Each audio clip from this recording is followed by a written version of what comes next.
Easy to learn with Jyoti channel में आपका स्वागत है बेटा। आज हम देखने वाले हैं कुछ सैम्पल एमसीक्यूज, किस टाइप के एमसीक्यूज आपके बनते हैं एएनएन आर्टिफिशियल न्यूरल नेटवर्क में, entrepreneur skill and green skill में।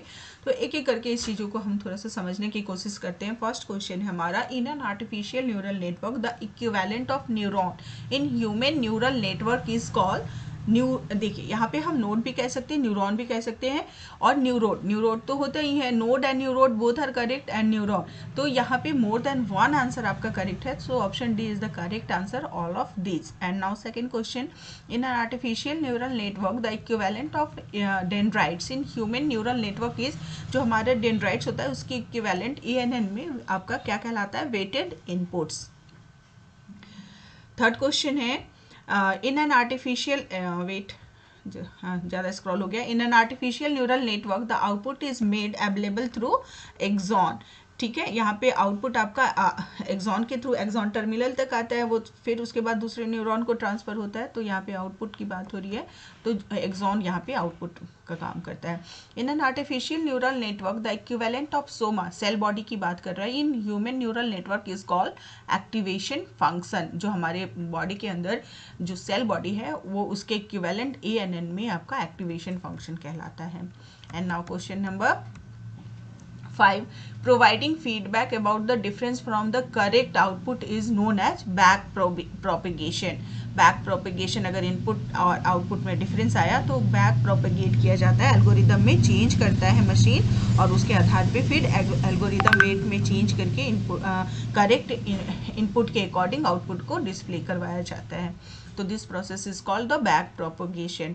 Most advance form of artificial intelligence is deep learning. Deep learning में आपको मैं जैसा कॉन्सेप्ट दे दूं, डीप लर्निंग में क्या होता है कि मशीन लर्निंग और डीप लर्निंग में क्या डिफरेंस है। Machine learning small amount of data के साथ अच्छा परफॉर्मेंस देता है, लेकिन डीप लर्निंग आपका जब ह्यूज अमाउंट ऑफ डेटा हो, लार्ज अमाउंट ऑफ डेटा हो, बल्क अमाउंट ऑफ डेटा हो, तो वहाँ पे डीप लर्निंग का performance machine deep learning concept का यूज़ किया जाता है। इसका performance large amount of data के साथ ज़्यादा हाई होता है, ज़्यादा बेटर होता है। ठीक है, यहाँ पे देखिए कि मशीन लर्निंग में क्या कॉन्स्ट्रेंट था हमारा। मशीन लर्निंग में था कि कोई भी अगर मशीन है तो ऑब्जेक्ट, अगर हमें इनपुट आइडेंटिफाई प्रिडिक्ट करवाना है तो ऑब्जेक्ट को दिखला के मैनुअली हमें उसमें डेटा फीड करना पड़ता था, उसमें सारे फीचर्स उसके ऐड करने पड़ते थे। लेकिन डीप लर्निंग में क्या होता है, मशीन में हम इमेज प्रोसेस करते हैं और मशीन उस इमेज के बेस पे खुद ही फीचर को डेवलप करता है, एल्गोरिदम के बेस पे फीचर्स, उस ऑब्जेक्ट का फीचर्स डेवलप करके और उस चीज़ को आइडेंटिफाई करता है। तो इसमें हमें मैनुअली फिट नहीं करना पड़ता। तो यहाँ पे कॉम्प्लेक्स, जब हमारा स्ट्रक्चर हो, कॉम्प्लेक्स प्रॉब्लम हो, तो हम डीप लर्निंग ज़्यादा सक्सेसफुल होता है, बेटर सक्सेसफुल होता है और एक्यूरेट होता है। तो इस वजह से हम डीप लर्निंग कॉन्सेप्ट का यूज़ करते हैं और जो हमारा आर्टिफिशियल न्यूरल नेटवर्क है वो डीप लर्निंग कॉन्सेप्ट पे आधारित है। Which of the following is incorrect. चारों ऑप्शंस को क्लियरली ध्यान से देखिए। इन रूल बेस्ड अप्रोच, जो रिग्रेशन मॉडल मैंने बताया था आपको थ्योरी में अभी, द रिलेशनशिप ऑफ और pattern data defined by the developer. ठीक है, यहाँ पे इनकरेक्ट बोल रहा है, गलत है, तो यहाँ पे ये आपका डेवलपर के द्वारा ये करेक्ट है। जो भी ऑप्शंस आप यहाँ पे रीड करेंगे तो यहाँ पे क्या होगा, option D, in learning based approach the relationship और pattern in data defined by the. Learning based approach means कि वो खुद ही मॉडल क्या कर रहा है, अपने आप को लर्न सीखता है, ऑब्जेक्ट खुद ही सीखता है, उसमें हमें मैनुअली फीड नहीं करना पड़ता। इसका ऑप्शन ये हो जाएगा correct answer D. And now कुछ ट्रू एंड फॉल्स टाइप के क्वेश्चंस है। If a machine can improvise it is called mimicking the human intelligence. एकदम ट्रू है। Each layer of an artificial neural network can contain only fixed number of nodes. False. अलग अलग notes हो सकते हैं, different हो सकते हैं। एक लेयर में 4 हो सकता है, दूसरे लेयर में 3 हो सकता है, 2 हो सकता है। तो ये क्या हो जाएगा, आपका आंसर गलत हो जाएगा। Neural network and deep learning are the same thing. No, neural network, deep learning क्या है आपका, डीप लर्निंग फीचर्स को अभी हम और भी ज़्यादा इन्हांस कर रहे हैं। जो न्यूरल नेटवर्क है इसका एक आप सब ब्रांच कह सकते हैं, but more than deep learning is more than ANN। Deep learning उससे भी आगे का कॉन्सेप्ट है। Deep learning is an advance and complex form of neural network. Yes, जो अभी मैंने आपको रिपीट किया कि deep learning is an advance and complex form of, ANN का मोर और एडवांस और कॉम्प्लेक्स फॉर्म है। तो ये ऑप्शन आपका आ जाएगा 2। Artificial intelligence refers to any technique that enables computer to mimic human. Yes, correct है। ह्यूमन ब्रेन की कॉपी कर, ह्यूमन ब्रेन की ताकत मशीन में भी देने के लिए ANN कॉन्सेप्ट का यूज़ करते हैं हम। AI enabled machine think algorithmically and execute what they have been asked for intelligently। तो यहाँ पे कोई भी चीज़ सेंटेंस को रीड करने के बाद आप देख रहे होंगे कि आपको ये बिल्कुल करेक्ट है।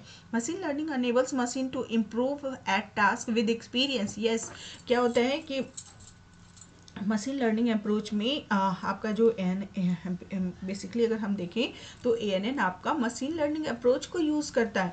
तो इसमें क्या होता है, मशीन खुद ब खुद सीखता है, वहाँ पे हमें मैनुअली फीड नहीं करना पड़ता है। जैसे एलेक्सा वगैरह हैं, तो इसमें ये स्मॉल अमाउंट ऑफ डेटा के साथ इनका परफॉर्मेंस बेटर है।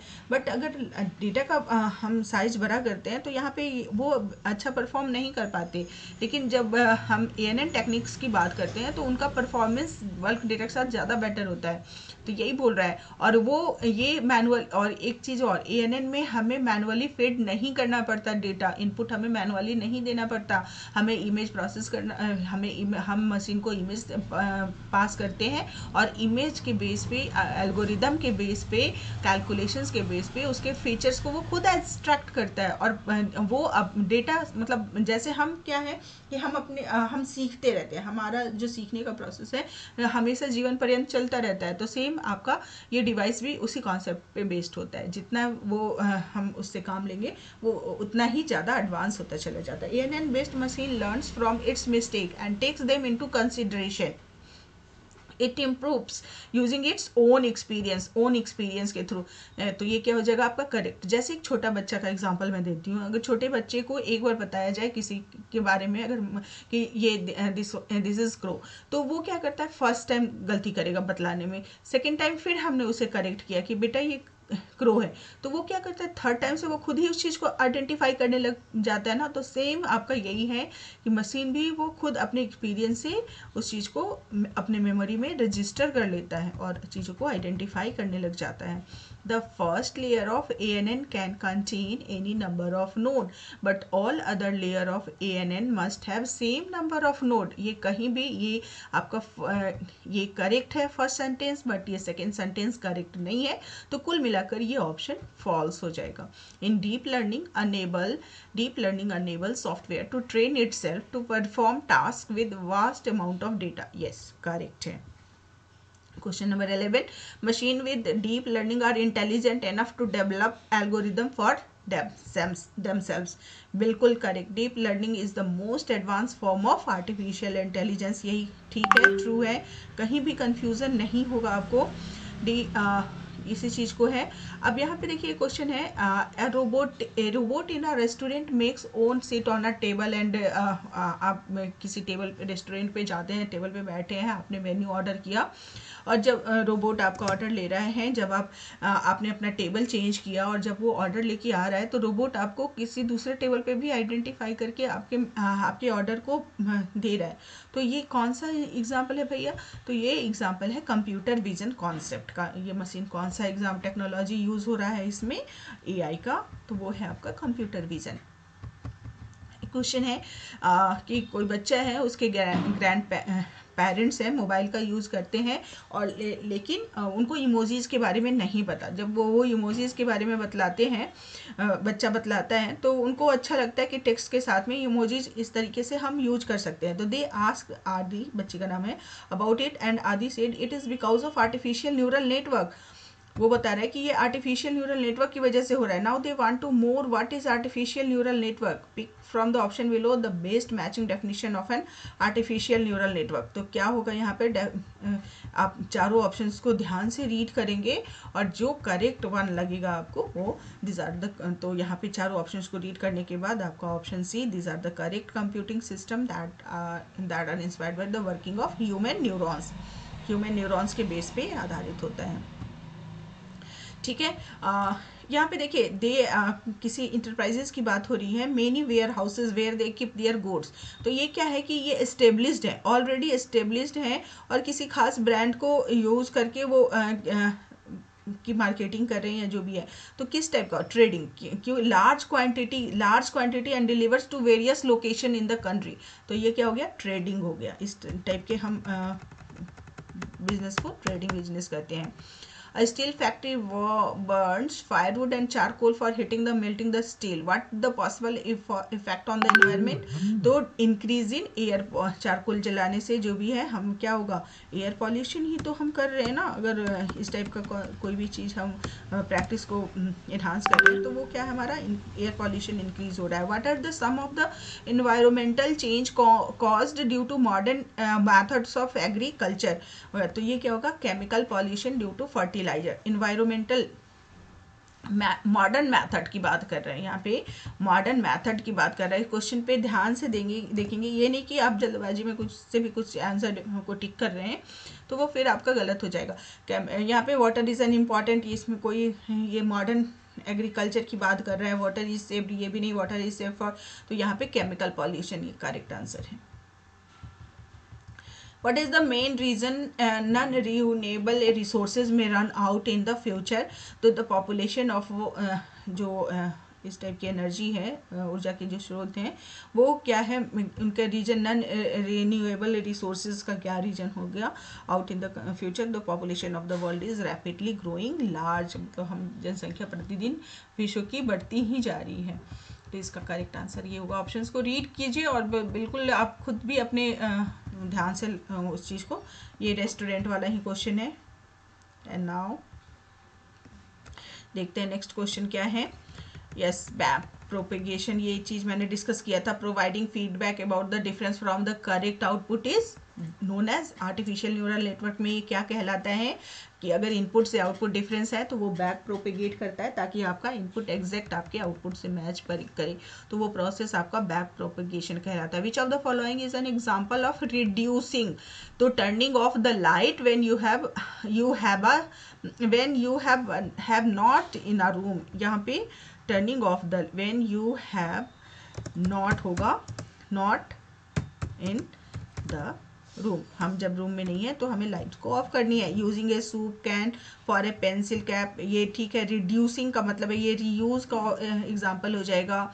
Taking glass bottles to the recycle हो जाएगा। Throwing your garbage in the trash bin, ये क्या हो गया, ये नहीं है, ये करे बिल्कुल भी नहीं है। तो ये ऑप्शन यहाँ पे रिड्यूस की बात कर रहा है। रिड्यूस मीन्स कम करना, हमें अपनी ज़रूरतें कम करनी है, मतलब इस चीज़ की जो हम इलेक्ट्रिसिटी नेचुरल रिसोर्सेज है उसको कम से कम यूज़ करना है। तो हम कैसे रिड्यूस कर सकते हैं भाई, कि जब हम रूम में नहीं है तो लाइट्स वगैरह को ऑफ रखें।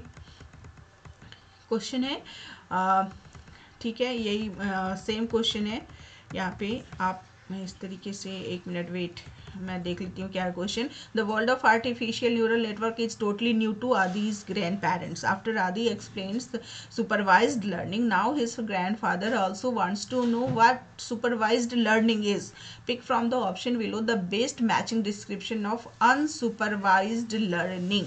Okay, it is a system wherein using known task with given outcomes, an artificial neural network keeps improving its performing in accomplish similar task. ठीक है, ये क्लियर है। नाउ सेकेंड ऑप्शन को देखते हैं। It is a system where in a set of data is preferred and the system decides about the outcome after searching for an input data. It is similar to a database where every new input and output database keeps growing. No, it is a system wherein using a large amount of tasks within a unknown outcomes and ANN keeps improving its in completing similar task. तो यहाँ पे आपको correct options को ढूंढना है, ठीक है। तो यहाँ पे क्या हो जाएगा, in an system where in using known task, with given outcomes, label data and ANN keeps improving its performance. ठीक है, ये तो बिल्कुल करेक्ट है, ऑप्शन ए करेक्ट लग रहा है यहाँ पे। It is a system where in using a large with in known outcomes and ANN keeps improving, ये तो सेम रिपीट हो रहा है। तो आपका ये आंसर भी करेक्ट है। यहाँ पे डेटाबेस की बात हो रही है, तो आप इस ऑप्शन में A and D both are correct options, इस चीज़ को आप सेलेक्ट कर सकते हैं, both A and D because both are given same, both options are same, so you can choose either A or D. Wildlife India is an independent organization which keeps running and launching many programs for rehabilitation of injured wild animals after giving them the required treatment.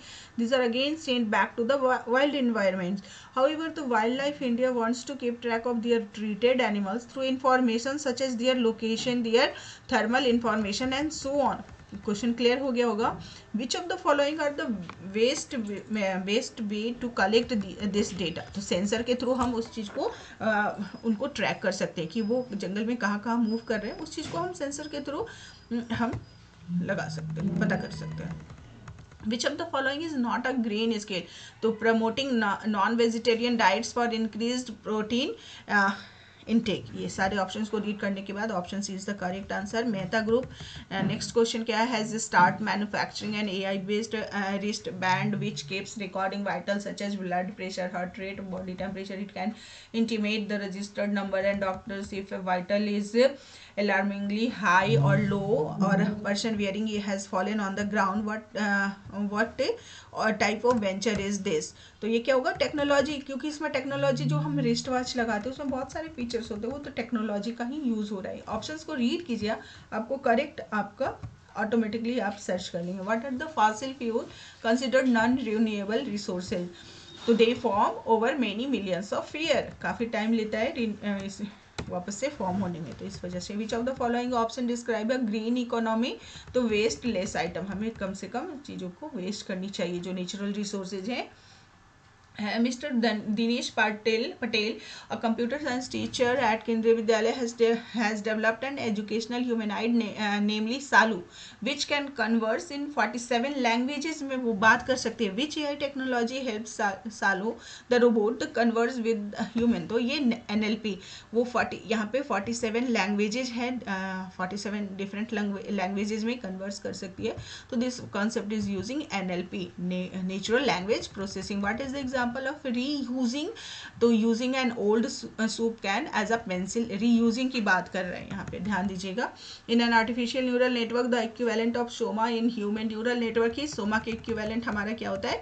Activation function. अभी हमने just discuss किया था video start होने से पहले. Most advance form of artificial intelligence is deep learning.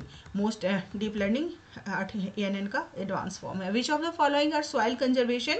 तो यहाँ पे crop rotation, terrace farming, no till farming, ये तीनों आपके करेक्ट आंसर है. तो इस answer D is the correct one. Among the new technology based citizen welfare scheme launched by the government, one scheme is aimed at providing the free education in various traditional and non-traditional subjects. For this purpose, various websites were launched which provided free education with the help of hired instructors, teachers and experts of that field. After some time, how many people have used them are the repeat and so on. For collecting which of the following is are the best ways? तो ये कौन सा हो सकता है भैया, आप बताइए. तो ये क्या हो सकता है? हम ज़्यादा से ज़्यादा इस ऑप्शंस के थ्रू भी लोगों के साथ हम ये वेव स्क्रैपिंग, ज़्यादा इंटरव्यू पॉसिबल नहीं है कि सारे लोगों के साथ कनेक्टिविटी हो किया जा सके इंटरव्यू के थ्रू. क्वेश्चनरीज है और कैमराज है, ये भी नहीं है. वेव स्क्रैपिंग के थ्रू हम इस चीज़ को ज़्यादा से ज़्यादा लोगों तक रीच कर सकते हैं. तो this is all about MCQs based on chapter grain scale, artificial neural network and entrepreneur skill. अब इसके बाद आइए मैं कुछ आपको अप्लाइड एरियाज बताती हूँ मशीन लर्निंग और ANN का, कि कहाँ पे हमारा यूज़ होता है. इस चीज़ को आप ध्यान रखिएगा. मेडिकल फील्ड में, मेडिकल फील्ड का मतलब है कि अगर मान लो कैंसर डिटेक्ट करना है तो किस लेवल तक बॉडी में कैंसर का इन्फेक्शन है, इस चीज़ को अगर डिटेक्ट करना है तो हम डीप लर्निंग का यूज़ कर सकते हैं. ट्रांसलेशन, अगर हम हिंदी में बात कर रहे हैं और सिमिलर मुझे उस लैंग्वेज को पैरेलली स्पेन में, जर्मन में, स्पेनिश में, जर्मन में, या फिर आपको तमिल में, या फिर आपको कन्नड़ में कन्वर्ट करना है, तो वहाँ पे जो ट्रांसलेशन यूज़ होता है वो कॉन्सेप्ट आपका डीप लर्निंग कॉन्सेप्ट का यूज़ करके वो ट्रांसलेशन वर्क करता है. सेल्फ ड्राइविंग कार भी आपका, ये आपका डीप लर्निंग का कॉन्सेप्ट. रोबोटिक्स है, रोबोटिक्स में आप कैसे आप कुछ चीज़ों को ऑब्जेक्ट करना। आप जैसे मैंने मेन्यू का एग्जांपल दिया, तो वहाँ पे मेन्यू वो आपसे आप जो बोल रहे हैं उस चीज़ को वो रिकॉग्नाइज कर रहे हैं, आपको आइडेंटिफाई कर रहा है दूसरे टेबल पे भी जाके। तो वो क्या है आपका, वो कौन से कॉन्सेप्ट को यूज़ कर रहा है, डीप लर्निंग, ANN का डीप लर्निंग कॉन्सेप्ट उसमें यूज़ हो रहा है। सेल्फ ड्राइवन कार है, जब कार ड्राइवरलेस कार होती है, जब कार चलता है तो वो खुद ही ऑब्जेक्ट्स को किसी ऑब्स्टेकल को खुद ही आइडेंटिफाई करता है। तो वो कौन सा कॉन्सेप्ट है, AI का कौन सा कॉन्सेप्ट वहाँ पे यूज़ हो रहा है, वो डीप लर्निंग ही यूज़ हो रहे हैं। तो ये थे आपका कुछ सैम्पल, आप कह सकते हैं कुछ सैम्पल क्वेश्चंस थे। यहाँ पे मैं डिस्क्रिप्शन में भी ये PDF डाल देती